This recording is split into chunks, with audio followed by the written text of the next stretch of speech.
Penn State had a heartbreaking loss to Ohio State last week, and Michigan State had, I don't think you can call it a heartbreaking, but a surprising loss to Northwestern. Yeah, I definitely didn't expect Northwestern to come out the way they did. They've done that a few times this year, and they've really come up and surprised some teams. They've hung in games a lot longer than I feel like most people expected them to. Well, both teams are coming off of losses now as Penn State moves down to number 7 and Michigan State moves down to 24. They will be playing at Michigan State. This Penn State team looks to be the more well-rounded team. Going forward, they still have some of the best special teams in the entire country. You saw it, the very first play, opening play of the game, ran the kickoff back for a touchdown. Their special teams didn't change throughout that game. Expect that to move forward. That's more of a coaching thing than it is anything else. They also have a lot of balance on offense. Between McSwirly and Barkley running the ball, they have a lot of targets on offense. It's been working out really well for them. And their defense is ranked in the top 20 in almost every single statistical category. They're 19th in yards allowed and 7th in total points allowed on the season. Two pretty impressive stats that they're going to be looking to carry forward against this tough Michigan State matchup. Well, and Penn State has been great in the first quarter, but we'll talk about what happened last week in particular as far as self-destructing there in the second half. Yeah, and that was the first time all season that a team scored against Penn State in the first quarter. And Michigan State, they have Cody White, who gathered 9 receptions for a team high last week of 165 yards with 2 touchdowns in triple overtime that resulted in a 39-31 loss at Northwestern. That set a Michigan State record for receiving yards for a freshman and came 1 week after he led the team with 6 catches for 99 yards in a win against Indiana. White was also awarded the Big Ten Freshman of the Week after his impressive performance. And rushing defense is key for Michigan State. They only allow 90 rushing yards per game. We've seen Saquon Barkley get limited by defenses 3 out of the last 4 weeks, gathering less than 75 yards. Will that happen again? If it does, the Spartans might be able to make some magic happen this weekend. Yeah, and it's one of those things, they use Shaquan in so many different facets of the game that even if he isn't running the ball very well, he's still a deep threat, and they still find ways to get him the ball. But Michigan State is arguably the most unpredictable team in all of college football this year. Before Saturday's game, no one really knew what they were going to do, and after their game against Northwestern, nothing would surprise us at this point. This is arguably the most unstable Mark D'Antoni coach team ever, and it's really apparent at the quarterback position. Luerk against Minnesota had 18 attempts for 120 yards, which is pretty bad. He didn't have a single touchdown and threw an interception.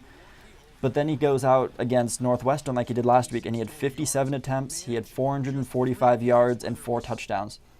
What quarterback are we going to see? What rushing attack are we going to see?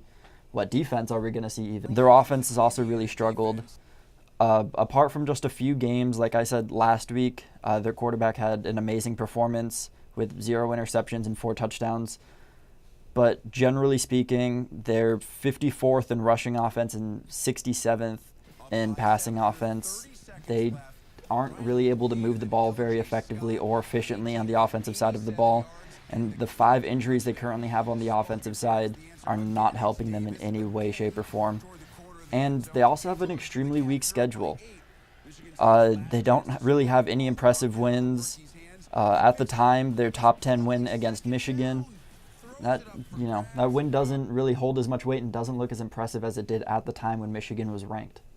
We haven't seen very many weaknesses from the Penn State Nittany Lions in the first half of the season, but that does not remain true after last week. Somehow, you couldn't have asked for a better start against Ohio State, but they went into the locker room leading by 11 at the half. They maintained that through the third, and then the fourth rolls around, and J.T. Barrett catches them off guard, outscoring them by 16 in the fourth to win by 1 point. So what happened? Well, first off, offensive productivity took a hit last week.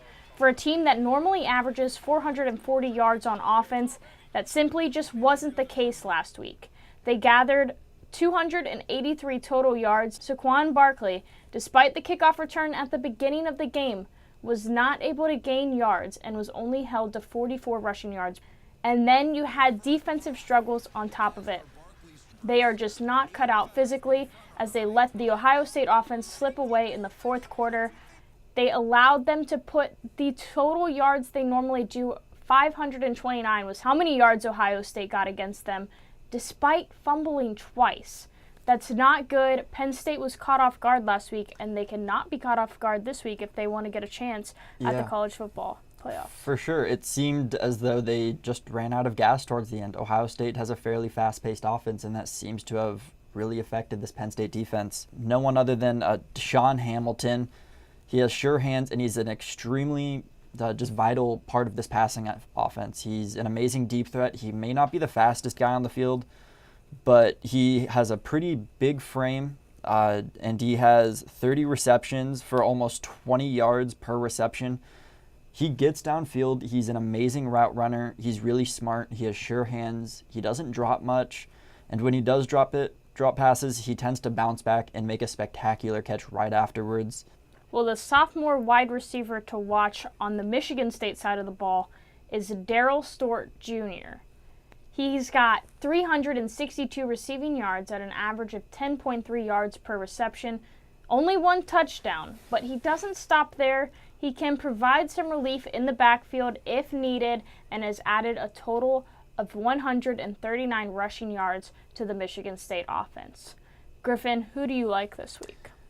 I like Penn State to bounce back. I think after the way they lost, I think they have a good, smart coaching staff that's going to use that as a big momentum builder. I expect them to come out firing like they did against Ohio State, and I expect their stamina to be a little better, and I expect them to maintain their success into the fourth quarter.